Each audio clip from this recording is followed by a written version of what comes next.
Greetings and thanks for joining us for All in the Queer Family, featuring Circus of Books director Rachel Mason in conversation with Joey Soloway.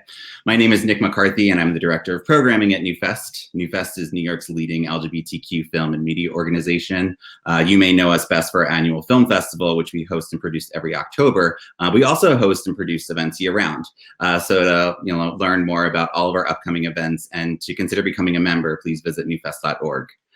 We were delighted to celebrate Rachel and Circus of Books back in April, and actually one of our first virtual events after the pandemic hit. So it's a delight to welcome her back, as Circus of Books was recently named as one of the best films of the year by IndieWire, and it continues to amass some Oscar buzz around it too. We're so excited to host these brilliant minds in conversation to discuss both their work, both Rachel and Joey, as well as the process of featuring LGBTQ families on screen through an autobiographical lens. We'd also love to thank our friends at PFLAG for the work that they do to support LGBTQ families and for partnering on this conversation this evening. We'd also like to thank Film Fatales, JQ International, and IDA for their help and support in spreading the word for this conversation. So please join me in welcoming our two guests for this one-on-one conversation, Rachel Mason and Joey Soloway. Hey there. Hey. Yeah. Hi. This is I'd love to hear a bit of words and about their backgrounds too before we go into conversation. So first we have Rachel Mason. Rachel Mason is an Emmy Award nominated Los Angeles-based filmmaker with an extensive background in visual art and music. In 2019, Rachel Mason was featured as one of IndieWire's 25 LGBTQ filmmakers on the rise, and she recently directed and received an Emmy nomination for the Netflix original documentary Circus of Books, which was executive produced by Ryan Murphy. The film details her biographical story growing up in the child of pornography shop at the center of the gay community. So welcome, Rachel. Thanks. And of course, Joey Soloway. Joey is the Emmy and Peabody Award-winning creator of the groundbreaking Amazon series Transparent, a poignant comedy that artfully explores identity, love, sex, God, and boundaries through the lives of a complicated American family. Other contributions to American, Jewish, feminist, and trans culture from Joey include the critically acclaimed Amazon series I Love Dick, as well as 6 Feet Under, United States of Tara, and their first feature film, Afternoon Delight, which won the directing award at Sundance in 2013. I, for one, am so excited to hear this conversation with these two brilliant minds, so I will let you two take it from here, and we're so excited to host y'all. Great. Hi. Hey again. Last time we Good hung to out was see pre-pandemic or early pandemic. Early pandemic. was We were early. social distanced. Yeah. Wow. Really good to see you. Yeah. Thank you so much for doing this, Joey. Whoa. Oh my God. I'm so happy to do it. And I'm so happy to just be supporting you as we head into the awards industrial complex as a filmmaker, which you're just like really experiencing the pandemic version, right? So that must be kind of weird. Well, it's the most amazing thing, and that I love it. And it makes sense in a weird way for Circus of Books because we're the underdog of all underdogs in terms of just everything film. And, we managed to kind of climb our way into this scene where here we are, being celebrated. And I think what's so cool and weird is that the sort of Hollywood Oscars rulebook that I was sort of unaware of anyway, because I come out of more of the art world and music scene. I'm like, oh, all those rules don't apply anymore. And so the little guy can be as powerful and supported as sort of the big, the big industry players. And I'm always the person that's like, awesome, cool. Let's all fight together and be, it sort of replicates, I would say, the experience of the queer community, being able to stand up for itself and create its own world. So I in a strange way, I enjoy being, I'm almost like suddenly aware that here we are and we're in contention for these really high honors that I didn't really set out to achieve, but it just feels like it's happening because there's been so much support. Amazing. Yeah, you guys deserve it all. You deserve all of that. It makes me very excited when I imagine somebody like you winning an Oscar and you being seen for your work as a filmmaker, your family being seen, Circus of Books being seen, this queer story, this queer family. What has it been like for you? I'm just curious over the past year, because when I saw you, it was kind of had just come out, right? And so now it's like Mhm. out and people know your work and they know about your family and they know, what has it been like sharing the story of this movie with the world for you?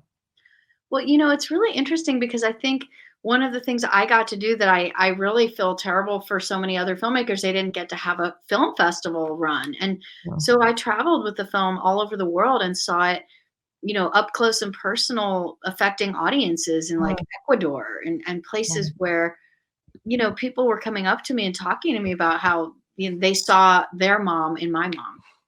And I feel that sense right now that as soon as the film came out and was on Netflix, I got messages from so many places, from people in parts of the world where they flat out said, I can't be gay here in Indonesia or in Iran, and I've seen the film and I just really appreciate it. And it gave me the sense that the fight that we've had in the United States that has been so hard won is just not has not even started in so many Yeah. parts of the world. But yeah, as far as my parents, now they are spotted even in their masks, at Smart and Final or wherever they go. Well, they're supposed to not go anywhere, which has been really funny. And I think my mom is always the most panicked about the Jewish community realizing what she's done. It's been the biggest secret she's kept in a strange way from the scary Well, conservative. actually, yeah, so there must have been some occurrences of people at her shul who saw the movie.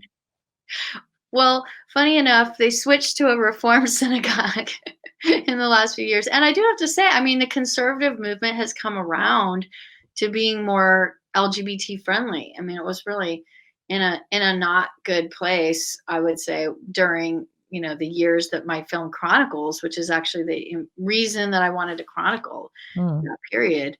Um, but, I think culturally, thankfully, we've evolved, and that's I that's one of the things I related the most to, I think, in Transparent, actually, was that it was a Jewish family story in some way. It was like I was sitting when watching it, I was like, wow, I want to see this drama unfold, because being Jewish is so fundamental to so many of the last decades of my life, just on a sort of undercurrent level, in thinking about queerness, um, and tell all. me more about that.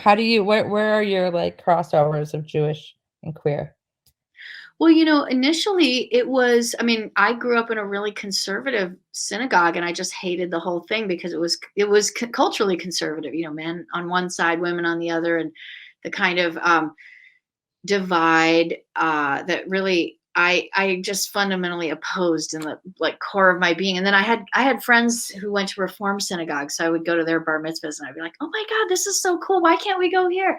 My mom would just be like, well, because that's not real Judaism. That's not the true rabbinic, there's not enough Hebrew in that synagogue. So I just always I had a feeling that I was very oppositional to the Jewishness that I was given, but that Mm, I saw a glimmer of something cool over there that was, like, possible for me to join. But because I was so personally offended by what I felt was homophobic, sexist, blatant discriminatory, vile kind of stuff in the really stodgy world of the conservative movement that I mm. grew up in, I didn't like it. And I kind of rejected Judaism all across the board, but I understood that I am culturally Jewish. So that was sort of for me the schism, because I recognized How how. have you, like, woven those together in the recent past? Well, in some ways, I think I've woven them together because I really now identified that there's a movement within Judaism that I'm totally into, which is the conservative movement. And I actually have a synagogue that I really like, and queer rabbis are at Wait, that. the conservative movement you said? No, I'm sorry, reform movement. A I meant, reform movement, uh, great. I Okay, know. so you found a queer rabbi that you like. Yeah, I love. Amazing. So Rabbi Josie Hudson is Oh, the yeah, I rabbi know at her, she's Temple amazing. Israel. Yeah, you know Great. her?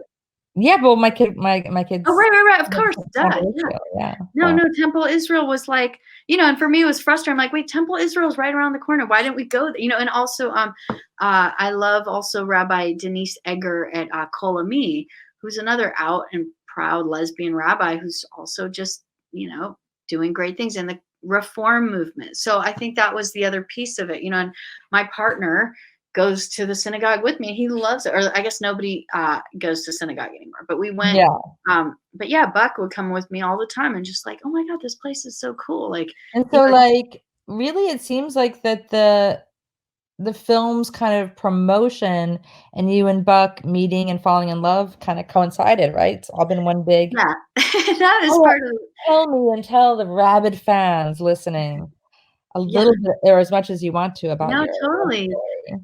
Well, no, and actually, Buck has the most amazing fan base because it's the most interesting people who follow him. So for sure, they're really intrigued by our situation. It's fascinating to me in some ways because I think maybe this is where you and I can also intersect, because I never really was that closely connected, I would say, on a personal level to the trans world and trans dialogue. And now it's pretty much my daily life. Literally every single day we're discussing things that are so constant. I mean, it's an evolving, just constant dialogue, and there's so much to discuss that is constant in the world. And I realize now I was much more in just I guess a general queer space, and on a personal level, I have for many years identified as bisexual and just didn't exactly. I don't know. I never had any big giant dialogue that was constant, but with Buck and his activism, there's just this constant like effort to really think about major issues in the trans space. And I do think it's because it's a newer public than it's ever been. But it totally coincides with Circus of Books, the release of it in the last year.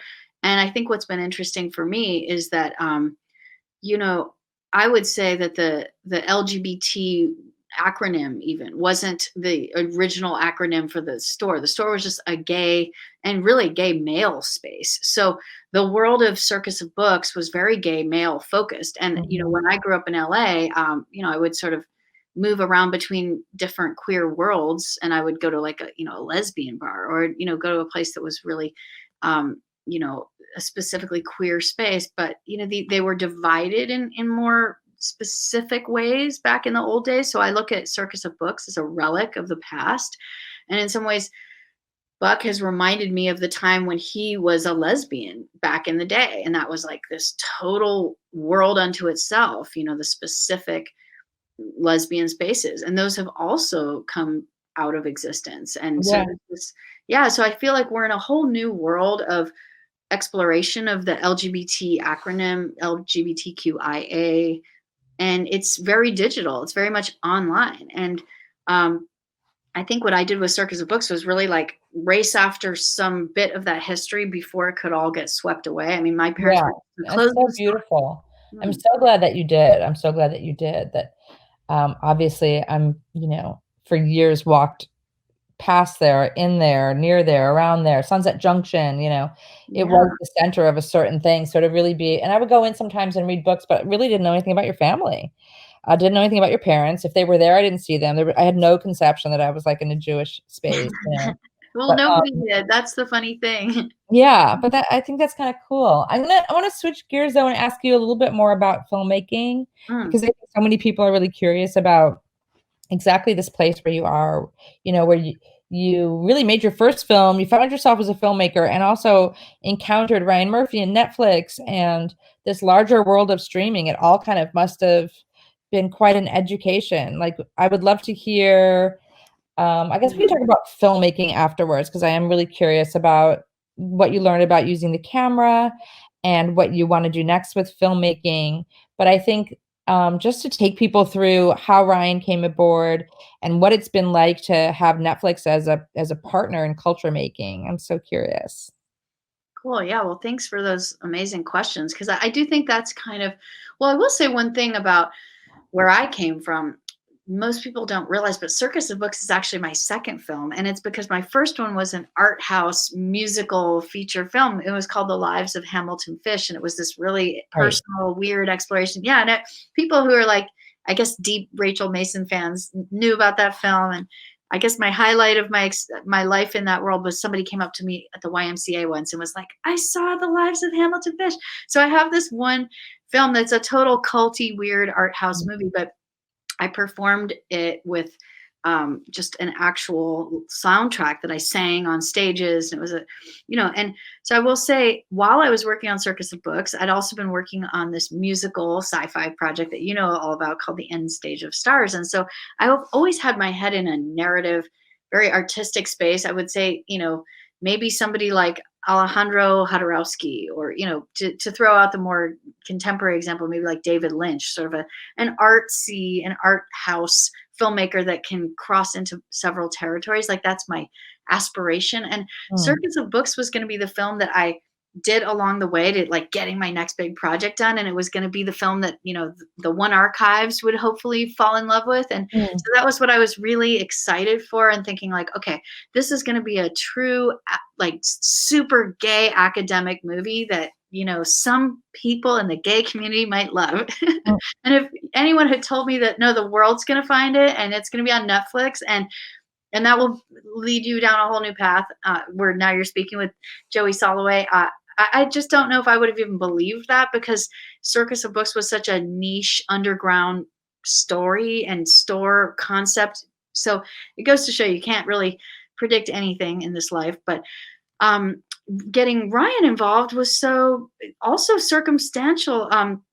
I've been working on the film for like 3 or 4 years, just really in this deep isolation. And by the time it was pretty much done and edited and about ready to show at Tribeca, my sales agent said, Rachel, I finally got in touch with Ryan Murphy. He really wants to see it. And then he sent it to Ryan, and then Ryan loved it. And we met at Netflix headquarters. And I don't know if well, of course, the feeling of like being almost done with your film. You have to do color grading, you have to get it soundproofed, and you still don't have $20,000 to finish it, and it's due in 3 days. So that was where my head was when I met Ryan. And I remember thinking like, okay, I know this guy is powerful, but I need to finish this film. Like, I don't actually have any time to even do meetings. I was panicked. I met Ryan, and he was asking me all these questions, and I think I didn't understand the depth of his power and his like, Wizard of Ozness, and the fact that, every other billboard on Sunset is a Ryan Murphy project. So I just was like, okay, hi, great to meet you. I'm trying to finish this film. What do you want? How are we going to do this? And, it was this kind of funny meeting where he actually said to me, he's like, that store was there for me when I was a young gay man in LA in like the 1980s, and there was no place to go. And I didn't even know, what this could mean to be gay. And he really gave me the same speech that I had heard countless gay men give me. And it was one of those moments where I'm like, wow, the store was just there for these people. I mean, he was like, I was a 20-year-old guy, and like, it was so helpful. It was like therapeutic to find porn. And what he said was just this profound statement. And in a way, he was able to actually do something about it. Say, I love this story so much because, I think Ryan also had a really religious family, Catholic. So he just loves that sort of schism in families. And he fell in love with all the details of the different elements of the story. And I thought that was cool. And I didn't have any sense of like, wow, okay, Ryan thinking it's cool means you get to have a Netflix deal, and all these different things start flowing from there. So his stamp on the film led to it, being able to have, I think, the kind of life that it's had on Netflix. So when you met him, it wasn't like Ryan wants to be the EP. It was like, hey, this guy wants to meet you. Well, yeah, no, I mean, it could have. So the thing I was trying to say is it easily could have been Ryan wants to EP it. He wants all these things. But I was so deep in the headspace of not thinking about anything business that I was like unable to process all of it. I just was like on autopilot because the film was literally due in 2 days after having worked on it. And I remember saying, okay, well, I'm happy. I want him to be in the credits. Like, let's figure this out. We have 3 options, a condom box or a poppers box or a magazine. Which one does he want? We can insert it in here. And I Yeah, remember you writing didn't my quite graphic design. realize Yeah, how it would change the movie. And the totally. movie. I thought it would be amazing to have his name on it, and how cool is that? But I didn't understand the depth of his Got it. support. Yeah. Yeah, it's so interesting. Yeah, I love hearing all the inside stories. Um, and then, yeah, let's talk about your life as a filmmaker a little bit, and also, you know, what's next for you. I think about your Hamilton Fish project, and I think about Circus of Books, and think about, you know, the journey from just being sort of an art filmmaker to Mhm. then, you know, really needing to think about story. You know, I know along with Catherine Robson, who of course I love, and she's editing a very personal documentary for me as well. So we have that in common. But That's our editor. Yeah, my editor is Catherine, who I will say Catherine actually, I think, gave me the like crash course in narrative. Working with Catherine, my editor slash writer, helped yeah, me yeah, you guys share story credit too, right? Writing credit. totally, because it was like I couldn't see the forest for the trees, and I knew I had all these different scenes that I loved, and I also had a really great producer starting with me on the whole thing, Cynthia Childs, who actually came out of reality TV. So in an interesting way, I think I had this mix of like a great academic actual, like Catherine has an academic background. Her sort of and her interest in porn was academic, and that's how I met her. I found out that she got a like a PhD in porn, or she wrote a Wow. dissertation on porn, because I remember I was looking for an editor that had a porn background, and I was struggling with this, and I just randomly talked to my friend Vanessa Mayer, who was like, I can recommend you an editor who I know studied porn. Perfect. Yeah, Yeah, she's and then Catherine amazing. turned into, So tell a me, best. what did you learn? What did you learn about storytelling? So, it was interesting because I had not wrapped my head around the story arc, and also the fact that this is my family story. So I didn't have a good grasp on various puzzle pieces that could make the story, sing as a film. It was sort of too wrapped up in my own life. Although I know that I'm talking to someone that knows exactly how to figure that out. So for me, though, having not worked in, scripted series or doing anything in that capacity, I always was visual. And this is really where, for me, leaning into visual imagery has always been, in a way, my narrative focus. So like even certain scenes that are in the film might not mean that much to other people, but like when my mom was throwing out all of those DVDs, I just felt, okay, like hold on that shot of the DVDs in the dumpster, because to me I was like crying watching that. Like that is so poignant. These are these guys, like, she doesn't have any feeling for them, and so I just knew there was power in these shots and these moments. Mm. And also like when I met Larry Flint, for me there was this element of like, wow, I'm actually meeting the guy who started it all. And when he was talking about my parents, he kept saying, Rachel, your parents, this and that, they were the first people to sell Hustler. And I didn't know that. So there was moments in the film that I just recognized while it was happening, like, okay, this is singular. This is really powerful. And this is the story. But then it was really Catherine helping me figure out, okay, well, where does it land? And what are the music cues that lead it to have the impact when it lands here or here or here? Mm. And I think that's it's the trifecta of narrative with editing and, great storytelling that all comes together. Yeah, and so when you say, like, I said, what if we linger on these, you know, this picture in the dumpster? I guess as a filmmaker, I just want to know technically, you're standing there next to your DP who's shooting the dumpster, or were you holding the camera, or were you watching? I mean, how do you Yeah. direct documentary? So some of the shots that are like the one that the one that gets a lot of press because it's really funny is my mom asking her her worker named Jorge, he's practically in the family, Jorge, is this a white guy? And I was shooting that scene myself with a small point and shoot camera, and there were a lot of things like also in the kitchen when my mom's yelling at me. I shot all that myself. So there was a whole bunch Yeah, of just because I know there's so many filmmakers, tell us what kind of point and shoot you were using, and also how you were doing sound okay. if you're shooting So your family in this way. I would pull it out right now. It's my little Sony with a Zeiss lens. It's a really great camera, and I can actually find it while we're talking at the end. I'll pull it up. But That'd be it's a great. really Yeah, I actually think that a camera that looks like a phone is an ideal way to do something like that, so that you don't throw your subjects off, and you can be kind of really subversive about it. So, for me, in my own situation with my mom, I had to kind of constantly pull it out, but she would yell at me often, like, put that away. I do not want this on camera. But one of the things that I started to notice was that if my DP was there, and certain DPs, like my amazing DP named Gretchen Worthen, she was just awesome, and she would run after my mom, and she had a rapport with her.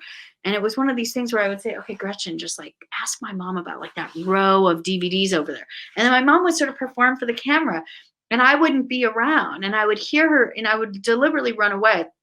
So part of the performance with my mom was a true push pull. And also Cynthia Childs started the whole process off with me with all of the different interviews, and we were staging them, and Cynthia asked actually most of the questions, and my mom would say to me, well, you have these professional people, I can't believe they want to work with you, I'd be like, right. okay, well, And of course she's going to answer them differently than she would answer you. So no, were you off to one side watching this on like a monitor, or were you just like more casually just trying to shoot whatever you could? No, sometimes I was not even able to see it. I would just like listen in with headphones. So I would go in the other room, and we started this whole thing with Cynthia just asking all these questions on the couch, the iconic couch shot.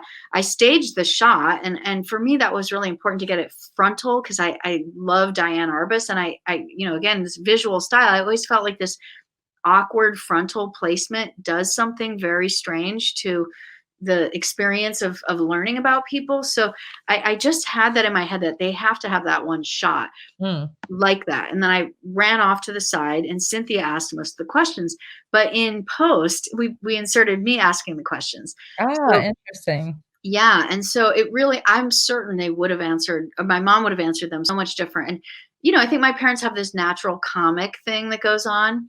And, leaning into that was part of the experience of filming the whole project. I would get something entirely different when I was there versus when the pros were doing it. Great. Yeah. Okay. And then will you also just share with everybody what you're doing next as a filmmaker? Well, since COVID has disrupted this whole process of what happens next, I've actually been working on a few different things. One is another series that I'm excited to follow up with.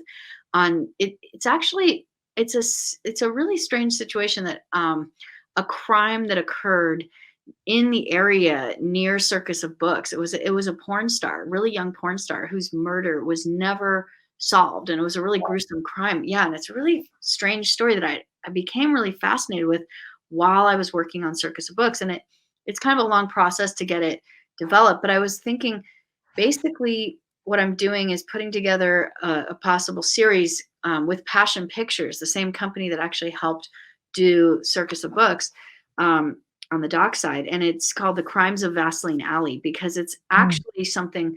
Vaseline Alley was, we hear about in the film, the kind of back area where gay culture thrived, when it was a really truly underground place. And there was a lot of disengagement from the police, because gay people didn't go to the police, and the police also ignored the community. So there was a level of crime that could happen that was really very frightening, and also a portrait of the time and what it was truly like to exist in that time. So that's one project. And then another, of course, is my really big Gesamtkunstwerk, beautiful rock opera of sorts, The End Stage of Stars, which I've been very excitedly working with your beautiful Topple folks to develop and potentially start on the audio side. And it's musical in form. It's a really amazing story that really takes a cosmic view of our experience as humans and gender. And I wrote that script like 5 years ago and started rewriting it and developing it further. I wrote it with an astrophysicist, and it's about black holes. Right. So I can nerd out all day on all kinds of things, but yeah, we were talking about that last time we were together. Mm-hmm. Yeah.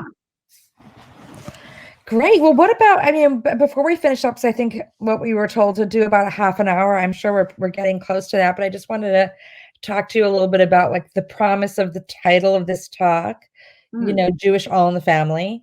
Yeah. And just kind of thinking, that made me think about Jewish All in the Family. Like, what if there was a Jewish All in the Family? But also the idea that like the way that Jewish families behave in terms of boundaries, like if I'm making a movie, you're in it. And if you're writing something like that you would expect your family to be in it, that your brother's story was in it, your parents, and that you process the success of the film and the meaning of the film, not only professionally, but also personally and emotionally and with your parents and will you just talk about that a little bit, about what that's like to kind of have everything in the same blender?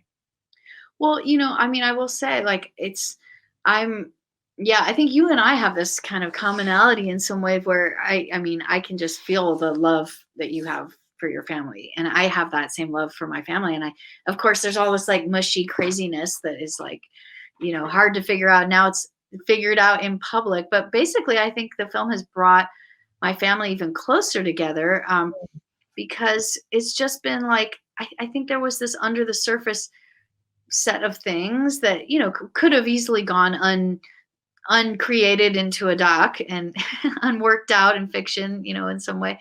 But I would say the Jewish family values that come through the film is one of the things I really do feel the most proud about, because I think it's a moment of reckoning in our culture right now with all of our different cultural identities. And, especially right now, I think Jewish culture can be really like thrown into a tailspin. We have all kinds of massive differences, political and otherwise. So I just feel like a fundamental through line that is this like overwhelming amount of like really extreme love that exists somehow above it all has been what I feel in my film. I don't know. And I feel that in your, I found the same thing actually, that actually having the document of the show really allowed us to kind of like move forward as a family by having a lot of things articulated that may never have become articulated. That's so cool. Yeah. I mean, that's what is so, I think that's exactly why I found your show like to be this cathartic thing for me as well. Like, wow, someone else this has been worked out. It was so fascinating. And I think that lack of resolution on some stuff is also okay. We recognize it like, okay, it's been, these are the things that are worked out and these things are, in flux.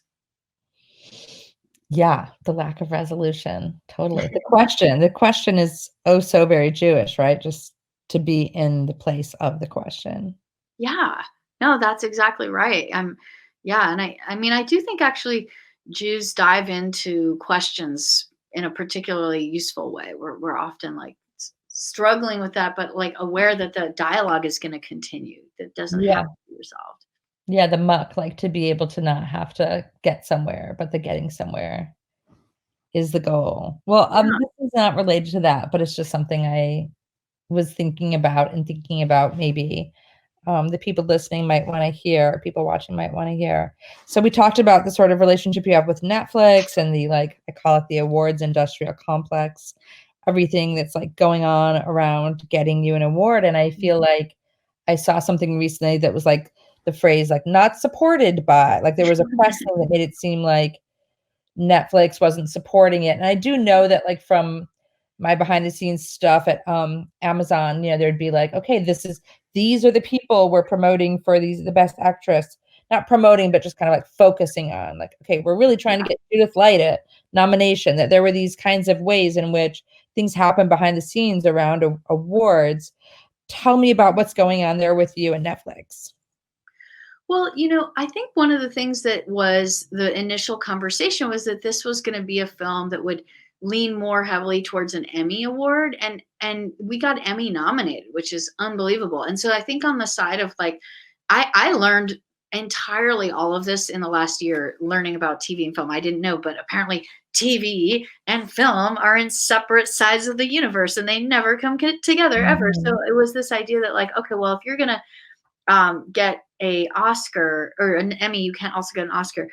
And I didn't know any of these things, but I just had thought, actually, for me, my goal was to get this thing made, and then I got it made, and it was like, okay, maybe if it gets into Outfest and the LGBT film festivals, that'll be cool. And then, I'm always one of those people that when somebody says you can't do something, I'm like, wait, why? No, okay, so that was when I realized it was this thing like, okay, well, we're aiming you towards Emmys, and that means you can't do an Oscar. And then I learned of, other films that had that exact path, and I said, well, that film over there did both, and why can't we? And so I had this feeling of like fighting for the film. And And so wait a minute, what you're saying is like you actually can try to get an Emmy and an Oscar in the same year or with yeah, the same film, but it's just not, it's frowned upon. yeah, it's frowned Okay. upon. And now they're sort of changing the rules. But in this exact year right now, we're still totally able to do it. So I just had this thought because I'm the ultimate underdog. I mean, to have a film that has porn in it is really like this thing that still is just Mhm.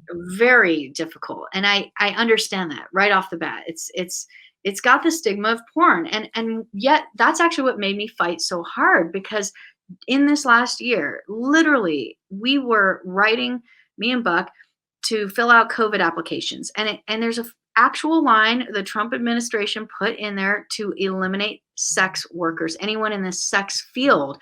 So I'm like, wait, how many years have you paid taxes? And he's, and my parents and all the people who currently pay taxes who work in sex are ineligible for COVID relief. So I suddenly thought, Wow. okay, well, Netflix fights many battles, and actually, I can't thank them enough for all the battles they fight on behalf of LGBT people. But one of my personal battles is the battle to make sure people in the sex industry are treated fairly. So it doesn't matter to me that, Netflix may have all their different reasons for, I think they support films they really believe will win. And I think that's the logic of it, because that makes sense. Really, they have to look out for that idea. I'm sure Amazon or anywhere else is like, well, we just have to go with what's going to win. Like, it's just a monopoly game. So I think because we are in the porn sphere, society is not quite ready to push anything that has sex so upfront. No matter that LGBT, I think, is something that they feel very worthy of pushing, and they might very well feel the same way about the sex industry. But I think that is the ultimate difficulty of a film like ours, is that we have sort of two really hard spheres to promote. Mm. Yeah. Well, I'm really glad you're doing it. And when are the Oscars? Like, what happens? Do people, nobody's going? It's going to be the same as the Emmys, right? Where somebody shows up at somebody's door. Is that how it Oh works? my God. I mean, yeah, they're still trying to figure it out, but I think I would imagine they're going to have to be remote by now. Yeah. Right? What a world. Yeah. But Crazy. hopefully we'll be there. Yeah. And I do want to shout out, actually, I'm really proud of Netflix for supporting Disclosure, which I was really glad. I will have to say, I was really glad to see there was some great support for Transparent in Disclosure. And I was also going to say, I would have hoped to see you in that film, but were you interviewed for that, or? No, I don't. Yeah, it was a kind of different, maybe different group of people, and who knows, that everybody's But making yeah, their movies, not necessarily like pulling everybody in all the time, but well, yeah, every film can't include everyone, but I feel strongly that Netflix is supporting a good, solid LGBT doc, and they did a great job with that film. yeah, it's a great movie. I wish Buck was in it too, but I was glad. Right, yeah, but yeah, why didn't Buck? That's a great question. Well, yeah, everybody can't be in everything, Right, everyone can't be in everything. No, Yeah. but I mean, I have to say, I just was like, okay, the fact that Transparent, I think, changed the entire world, really just changed the world for trans people. And me and Buck were sitting there like, woo, right when we got to the spot where they talked about your film. I appreciate that. Thank you so much. I really appreciate that. Yeah, it mattered a lot. So, we're always out here trying, always Yes. hustling, trying to make the world a safer place. a for better place. all of our beloved, our trans family, our Jewish family, watching the way that white supremacy is being seen now, finally, and everything that goes along with it, the patriarchy, the misogyny, everything that goes with white supremacy, I think is Totally. I think there's a new world coming. I hope there is anyway. Kamala. People like you telling great stories. Kamala. I was gonna just say to me that's like the shining hope is just Yeah. to finally see a woman of color in that spot. Yeah, I think a year from now things could be like so different that we can't even imagine. Yeah, let's hope. I'm And hopeful. pray. And yeah, hope and pray. Okay, Thank awesome. you so much. It's so great to talk to you. I hope No, totally. before long we're all vaccinated and we're all hugging and seeing each other at really. events again and Totally. All right. to a bright future. Yes. Okay. Thank you both for joining us again, for sharing your stories on screen, for sharing your voices here. And I echo, of course, it's like wonderful future with Kamala as well. So, so I want to thank you all for once again. Thanks so much for having us. Yeah. And everyone, already seen Circus of Books and of course a lot of Joey's work as well. Please rewatch it and tell all of your friends to go seek out Circus of Books on Netflix if you haven't already seen it or if you want to watch it. Yeah. Awesome. All right. Thank you. Talk soon, everybody. Yeah. Bye. Bye.